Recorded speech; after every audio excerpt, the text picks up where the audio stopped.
In front of me is OPPO A95 and today I would like to show you how you can add photos to text message. Begin by opening Messages app and selecting or creating a chat. Following that, use this little icon of a camera and the photo at the bottom left corner. Now you can tap on your photos right away to add them, or tap on folders and look for them over here.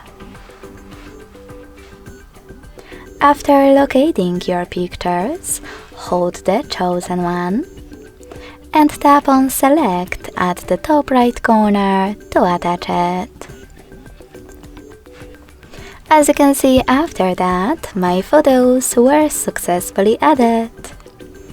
Thanks so much for watching. If you enjoyed this video, smash that like button, comment and subscribe. Bye!